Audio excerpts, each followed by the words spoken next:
The desert wind carried the scent of fresh, turned earth as Dorothy Nichols fell to her knees, her black mourning dress pooling around her like spilled ink against the dusty ground of Kingman's cemetery.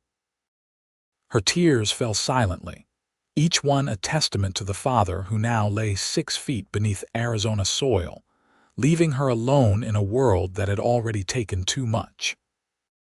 The sun was beginning its descent over the Hualapai Mountains, casting long shadows across the cemetery when Dorothy sensed rather than heard someone approach. She didn't bother to turn around, didn't care who might witness her grief in this moment of raw vulnerability. "Miss." The voice was deep, gentle as a summer rain. "Begging your pardon, but no one should be alone at a time like this." Dorothy wiped her eyes with a handkerchief that had belonged to her mother, looking up at the tall figure who now knelt beside her. His clothes were trail-worn, his face weathered by sun and wind, but his eyes they held a kindness that momentarily stilled her grief. "I don't need your pity," she said, her voice breaking despite her attempt at strength. "Not offering pity, madam," he replied, removing his hat to reveal sandy brown hair. "Just offering to stay. Kingman, Arizona Territory, 1883 was no place for a woman alone. Dorothy knew this as surely as she knew the contours of her father's face, a face she would never see again. Judge Thomas Nichols had been respected throughout Mohave County, his courtroom a place of justice in a land still taming itself. His sudden passing from pneumonia 3 days prior had left Dorothy untethered in a world of men's ambitions and frontier justice. "Name's Samuel Turner," the stranger said, his gaze fixed respectfully on the fresh gravestone. "I rode into town this morning. Your father must have been important to you." "He was everything," Dorothy replied, running her fingers over the engraved letters of her father's name. "Everything I had left in this world." Samuel nodded, seeming to understand the weight behind her words. "May I ask his name, miss?" "Judge Thomas Nichols," she said, straightening her back slightly with pride even through her sorrow. "My father served Mohave County for 15 years. Recognition flickered across Samuel's face. "The hanging judge. I'd heard he was fair but firm." Dorothy bristled at the nickname. "He wasn't proud of those sentences, Mr. Turner. He only did what the law required." Samuel placed his hat over his heart. "I meant no disrespect. Law's a hard thing out here. Someone has to uphold it." They sat in silence as the cemetery shadows lengthened. Other mourners had long since departed, leaving only Dorothy and this stranger who seemed content to share her vigil without demanding conversation. "You don't have to stay," she finally said, though part of her dreaded returning to the empty house on Beale Street. Samuel's blue eyes met hers. "I know, Miss Nichols, but I'm going to anyway if that's all right with you." Something in his steady gaze broke through her carefully constructed walls. Dorothy nodded once, then turned back to her father's grave as fresh tears spilled down her cheeks.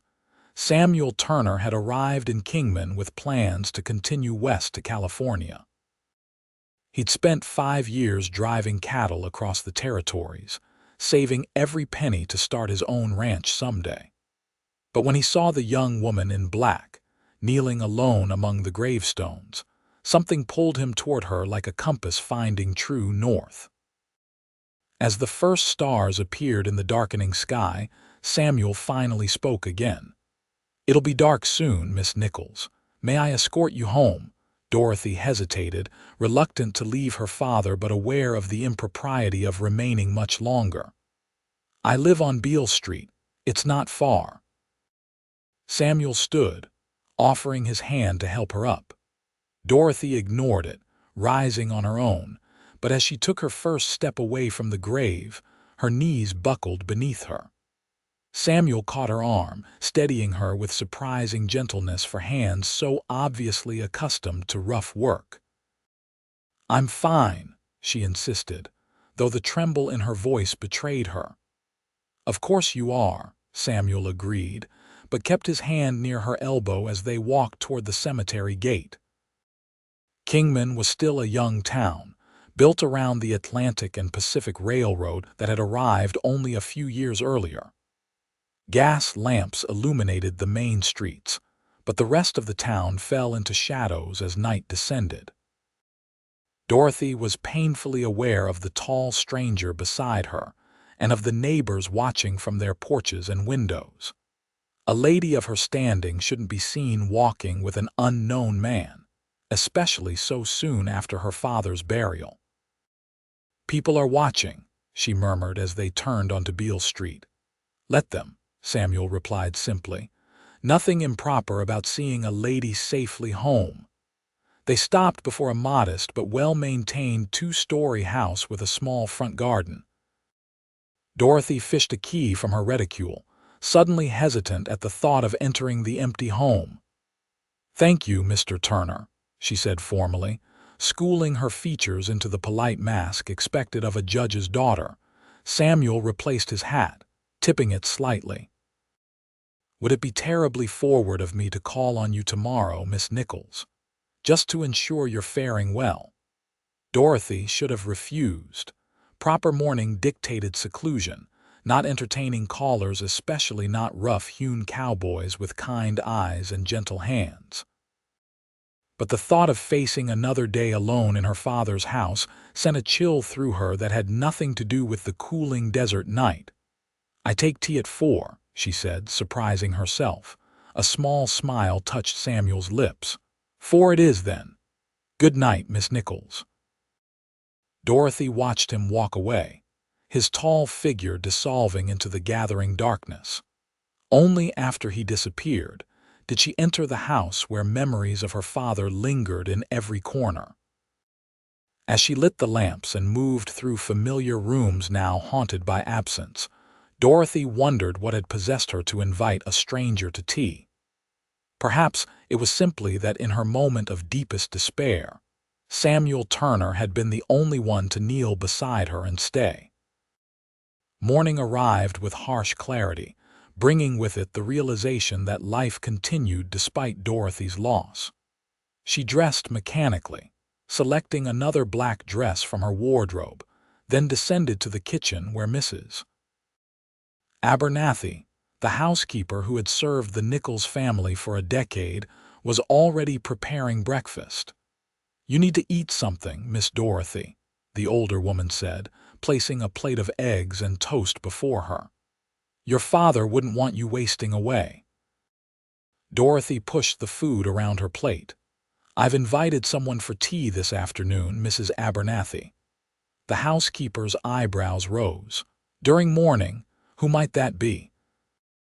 "A Mr. Samuel Turner," Dorothy replied, then hastily added, "He was kind enough to see me home from the cemetery yesterday."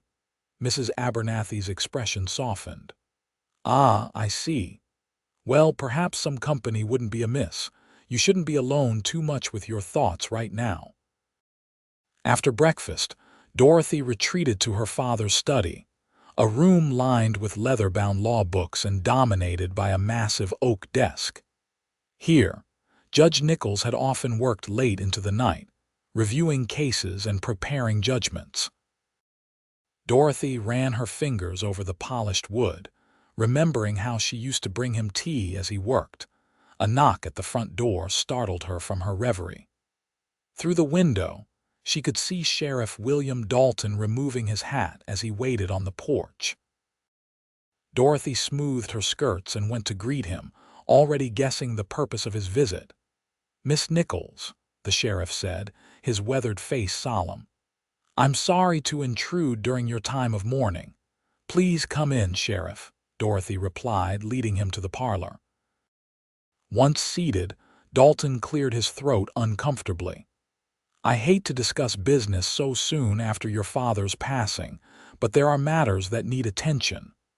"My father's affairs, you mean," Dorothy said. Though only 22, she had a sharp mind that Judge Nichols had nurtured through education uncommon for women in the territories. "Yes, madam. As you know, Your father was overseeing the trial of the Wilcox gang. The name sent a chill through Dorothy. James Wilcox and his brothers had terrorized the territory for years, robbing trains, stealing cattle, and worse. Her father had finally gathered enough evidence to bring them to justice. The trial was set to begin next week, Dalton continued. With your father gone, Judge Harrison from Prescott will be taking over, but he won't arrive for another 2 weeks. I see, Dorothy said, though she wasn't sure why the sheriff felt this required her immediate attention. Dalton shifted in his seat. The thing is, Miss Nichols, we've had threats. Wilcox has friends. Your father kept records at home, notes on the case. Realization dawned. You think someone might try to steal my father's papers, or worse, Dalton admitted. I'd feel better if you weren't staying here alone. Perhaps you could visit relatives until after the trial. Dorothy's spine stiffened. I have no relatives in the territory, Sheriff. This is my home. I won't be driven from it by threats. Then at least allow me to post a deputy. That won't be necessary, Dorothy interrupted. Mrs. Abernathy stays here, and I am perfectly capable of handling a firearm. My father made certain of that. Dalton looked unconvinced but nodded. Just be vigilant, Miss Nichols, and know that we're keeping an eye on this house. After the sheriff departed, Dorothy returned to her father's study, pulling open the drawer where he kept his pistol. The weight of it was familiar in her hand. Judge Nichols had indeed taught his daughter to shoot after her mother died of influenza 7 years earlier. A woman alone must be able to protect herself, he had said. At the time, Dorothy had thought he was being overprotective. Now, she understood the wisdom in his foresight. As 4 o'clock approached, Dorothy found herself watching the clock with surprising anticipation. She instructed Mrs. Abernathy to prepare tea and put out the good china, an extravagance that made the housekeeper raise her eyebrows, but offer no comment. Samuel Turner arrived precisely at 4, having exchanged his trail-worn clothes for a clean shirt and vest.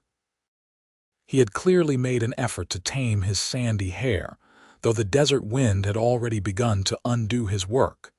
In his hand, he held a small bunch of wildflowers. These aren't much, he said, offering them somewhat awkwardly. But they reminded me of sunrise, and I thought you might appreciate something living.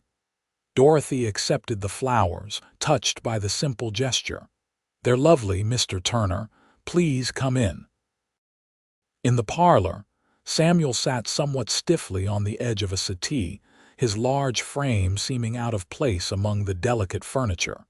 He accepted tea with thanks, handling the fragile cup with surprising care. Have you been in Kingman long, Mr. Turner?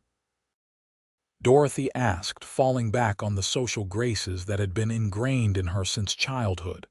Just since yesterday, he replied. I was headed to California, but... He hesitated, then smiled slightly. I'm thinking I might stay a while. What business brings you west? Dorothy inquired, finding herself genuinely curious about this man who had appeared so unexpectedly in her life. Ranching, Samuel said, his eyes brightening with enthusiasm. I've saved enough to buy some land, start breeding horses. Always had a way with them, even as a boy in Texas. You're from Texas originally, Samuel nodded. Born in San Antonio, left home at 16 to work cattle drives, been moving ever since. There was something refreshing about his straightforwardness, Dorothy thought. In her father's world of legal nuance and careful words, Samuel Turner's honesty was like a cool breeze on a hot day. And you, Miss Nichols, have you always lived in Kingman? Samuel asked. Since I was 12, Dorothy replied. My father was appointed judge here after serving in Prescott.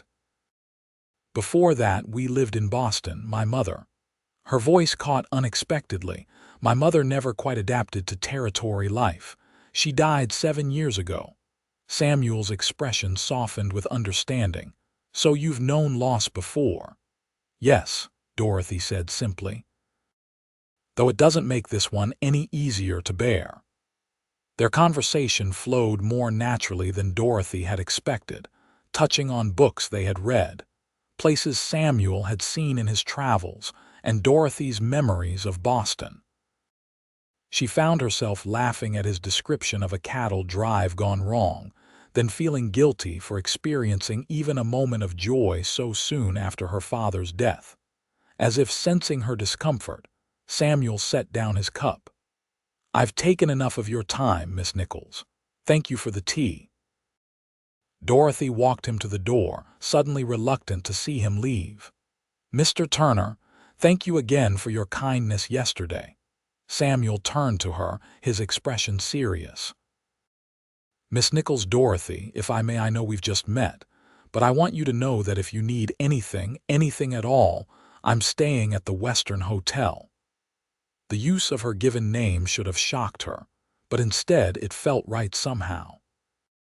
"Thank you, Samuel," she replied, testing the sound of his name on her lips.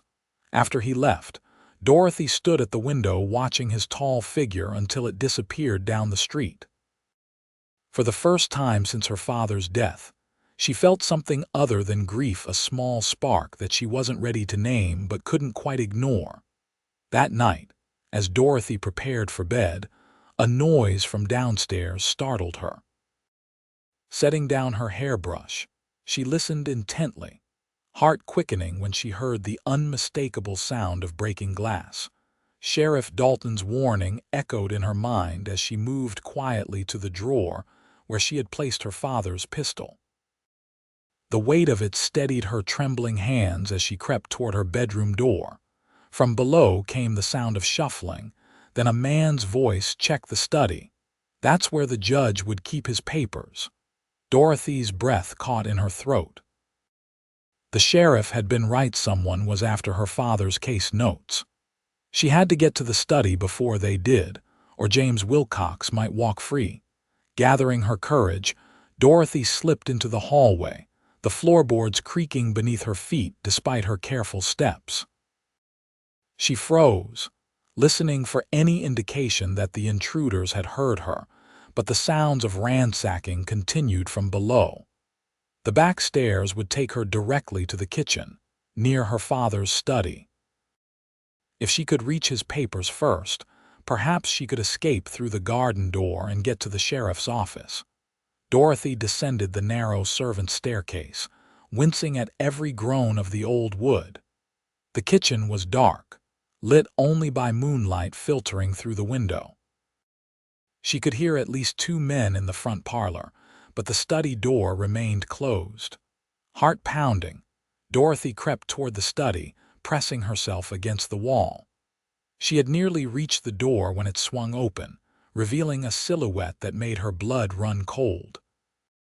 "Well, well," said a gravelly voice. "Look what we have here, the judge's pretty daughter." Dorothy raised the pistol with shaking hands. "Stay back," she warned. "I know how to use this." The man laughed, a sound like stones grinding together. "I bet you do, sweetheart. Your daddy probably taught you to shoot tin cans. But could you really put a bullet in a man?" Before Dorothy could answer, the back door burst open. The intruder turned, momentarily distracted, and Dorothy seized her chance. She fired once, the shot going wide but startling the man enough that he stumbled backward. "Dorothy!" Samuel's voice cut through the chaos as he appeared in the doorway, a shotgun in his hands. Behind him stood Sheriff Dalton and a deputy. The intruder cursed, reaching for his own weapon, but Samuel was faster.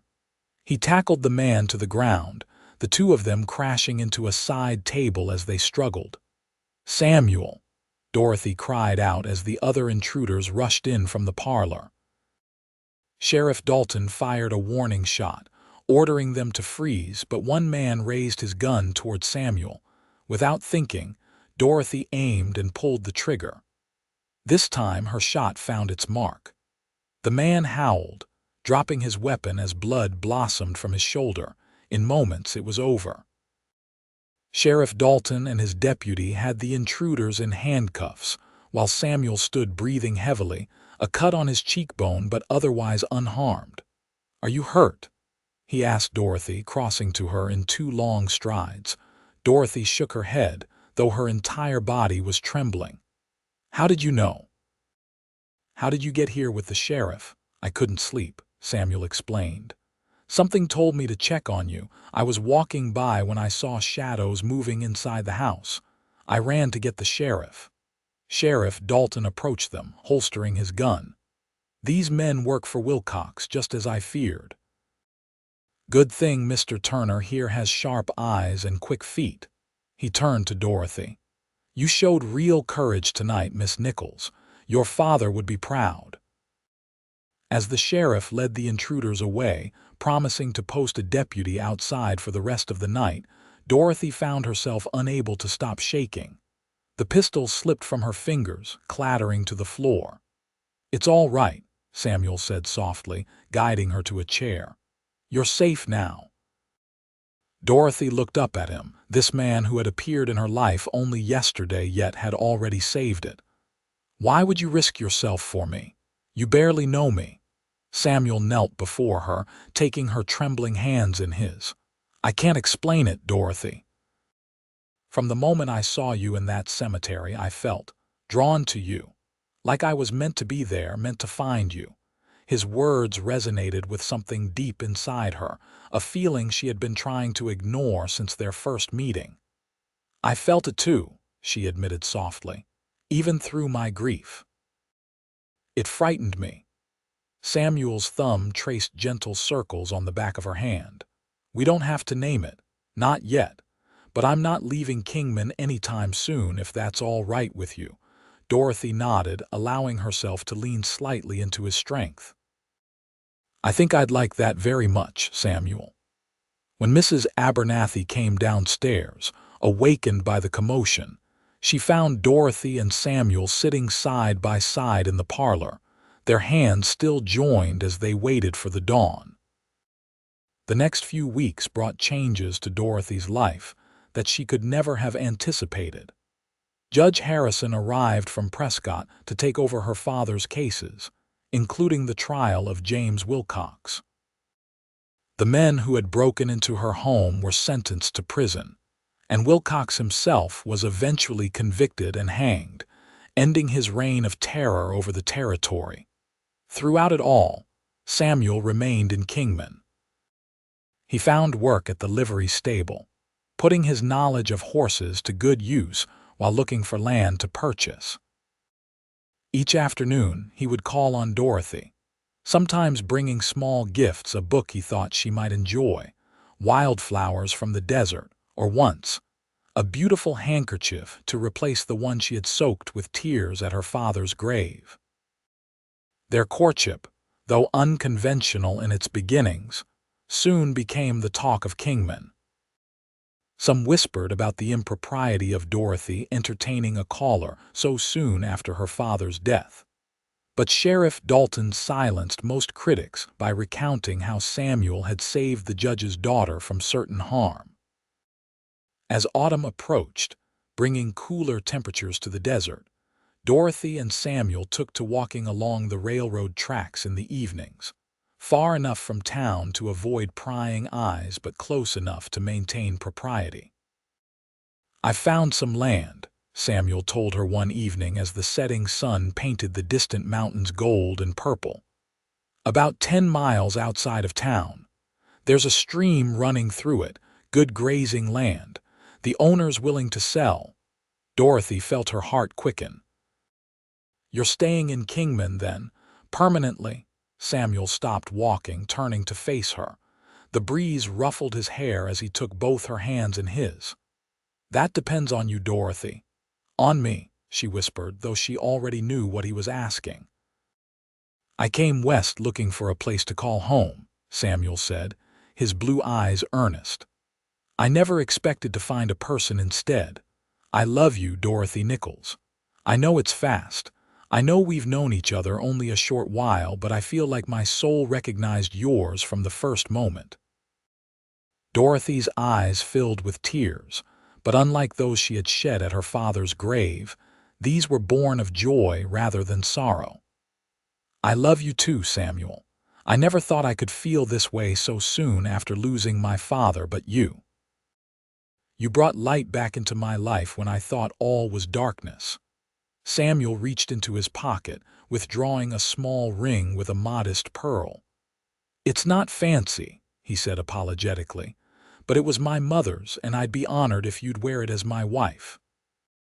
Dorothy extended her trembling hand, watching as Samuel slipped the ring onto her finger. "It's perfect," she whispered, marveling at how something so simple could feel so right. Their first kiss was gentle, a promise exchanged as the desert stars began to appear overhead. When they finally returned to town, walking hand in hand, Dorothy felt as though she was stepping into a new life, one still honoring her father's memory, but no longer defined solely by his absence. The wedding took place in December, a small ceremony in Kingman's only church. Dorothy wore a dress of pale blue rather than white, acknowledging her recent mourning while embracing her future. Mrs. Abernathy wept happily in the front pew, alongside Sheriff Dalton and the few close friends Dorothy had made during her years in Kingman. Samuel had worked tirelessly on their new home, a modest cabin on the land he had purchased. Though simple, it had been built with love and attention to detail, the windows positioned to catch the morning light, shelves installed for Dorothy's books, and a small garden plot prepared for spring planting. "It's not what you're used to," Samuel said hesitantly as he carried Dorothy across the threshold on their wedding night. "Not like your father's house in town." Dorothy looked around at the clean, plain rooms, at the wildflowers Samuel had placed in a jar on the table, at the quilt Mrs. Abernathy had given them as a wedding gift. "It's perfect," she said, meaning it. "It's ours." That first year on their homestead brought challenges neither had fully anticipated. The stream Samuel had counted on for irrigation ran low during a drought, threatening their first crops. Coyotes attacked their small flock of chickens. A spring storm damaged part of the roof, requiring repairs they could ill afford. Yet through it all, their love deepened. Each obstacle overcome strengthened their bond. Each hardship weathered together proved the wisdom of their union. Samuel's knowledge of horses served them well, as he began breeding and training stock that quickly gained a reputation throughout the territory. Dorothy put her education to use, keeping their accounts and occasionally helping neighbors draft letters or legal documents. When spring arrived again, Dorothy discovered she was expecting their first child. The news filled Samuel with equal parts joy and terror, joy at the thought of becoming a father, terror at the idea of Dorothy giving birth so far from town. "Perhaps we should move back to Kingman until after the baby comes," he suggested one evening as they sat on the porch, watching the sunset. Dorothy placed her hand over her still flat stomach. "This is our home, Samuel. This is where our child should be born. But what if something goes wrong? What if you need a doctor?" Dorothy understood his fear. Childbirth in the territories was dangerous, claiming the lives of many women. "We'll make arrangements," she assured him. "Mrs. Abernathy knows about these things, and I trust her more than any doctor." In the end, they compromised. As Dorothy's time grew nearer, Mrs. Abernathy came to stay with them, bringing her decades of experience delivering babies. Samuel also hired a young man from town to stay on the property, ready to ride for the doctor at the first sign of trouble. Their son was born on a crisp October morning, entering the world with a lusty cry that immediately set his father's fears to rest. They named him Thomas Samuel Turner, honoring both Dorothy's father and his own. "He has your eyes," Dorothy whispered as she cradled the infant, marveling at the perfection of his tiny features. Samuel sat on the edge of the bed, one arm around his wife, the other gently touching his son's downy head. "And your spirit, I think. He certainly knows how to make himself heard."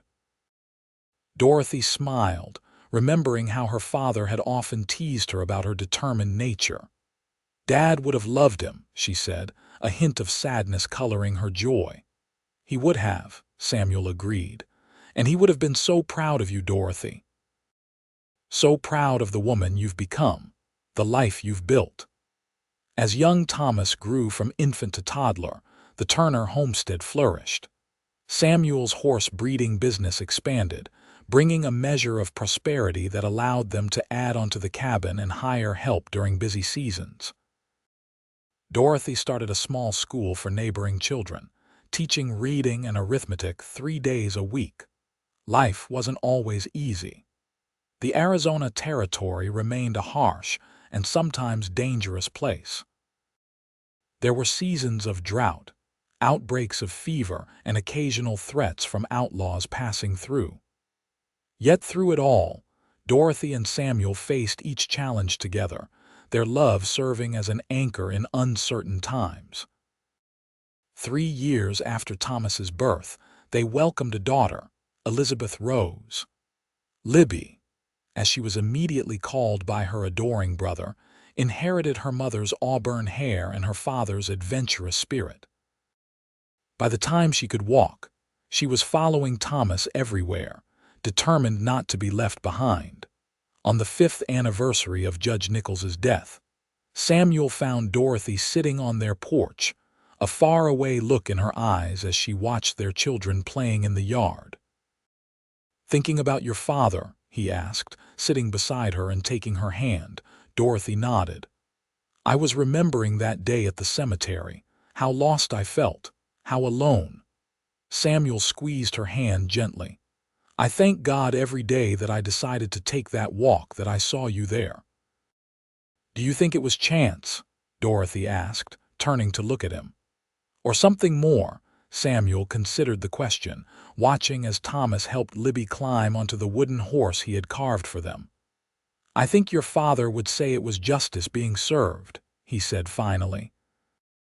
"That after all you'd lost, you deserved to find happiness again." Dorothy leaned against his shoulder, contentment washing over her. "I still miss him. I always will. But the pain isn't as sharp anymore. It's more like a photograph fading at the edges but still clear in the center." "That's how memory should be," Samuel said. "Preserved but not painful." As the sun began to set over their land, casting long shadows across the yard, Dorothy reflected on the journey that had brought her here. From the depths of grief beside her father's grave to the fullness of life surrounding her now, it seemed almost miraculous. "Samuel," she said softly, "do you ever wonder what would have happened if you hadn't stopped that day, if you hadn't knelt beside me?" Samuel turned to her, the same kindness in his eyes that had first captured her heart 5 years earlier. "I don't need to wonder," he said. "I know exactly what would have happened." "What's that?" "I would have spent my whole life feeling like something vital was missing, never knowing it was you." He leaned forward, pressing a gentle kiss to her forehead. "Some things are meant to be, Dorothy. Some souls are meant to find each other." As their children raced toward them, faces alight with the simple joy of youth, Dorothy felt the truth of his words settle deep in her heart. From the darkest moment of her life had come her greatest blessing, this man who had knelt beside her when she was at her lowest and stayed to build a life she could never have imagined. The years continued to pass, bringing changes to the territory and to the Turner family. Arizona achieved statehood in 1912, an event celebrated with a grand parade in Kingman. Thomas, now a young man of 18, rode proudly alongside his father, while 15-year-old Libby and her 10-year-old brother James watched with Dorothy from the crowd. Their homestead had grown into a prosperous ranch, known throughout the state for its fine horses. The original cabin remained at the heart of a much larger house, preserved as a reminder of their beginnings. Dorothy's small school had evolved into a proper schoolhouse serving children from miles around, with a young teacher from the East now handling most of the classes while Dorothy focused on administrative duties. Samuel's hair had begun to silver at the temples, and fine lines marked the corners of Dorothy's eyes, but their love remained as strong as ever. Each evening, no matter how busy the day had been, they would sit together on the porch and watch the sunset, just as they had done since their first days together. "You ever regret it?" Samuel asked one such evening as they watched Thomas working with a spirited young stallion in the corral. "Staying in Arizona instead of returning to Boston after your father died," Dorothy shook her head, her hand finding his as naturally as breathing. "Never. This is where I found myself, where I found you." Samuel brought her hand to his lips, pressing a kiss to her knuckles. "You know, I still remember exactly how you looked that day at the cemetery, so heartbroken but so beautiful. And I remember how you knelt beside me," Dorothy said softly. "How you didn't offer empty words or try to rush my grief. You just stayed." "Best decision I ever made," Samuel replied, his blue eyes still capable of making her heart flutter after all these years. "Staying with you." As twilight deepened into night, stars appearing like diamonds scattered across the vast Arizona sky, Dorothy reflected on the journey that had brought them here. From a moment of deepest sorrow had come a lifetime of joy, all because a cowboy had knelt beside a grieving woman's side and chosen to stay. In that simple act of compassion, their story had begun. And in the family they had built, the love they had nurtured, and the life they had created together, that story would continue long after they were gone, a testament to the healing power of love found in the most unexpected moments.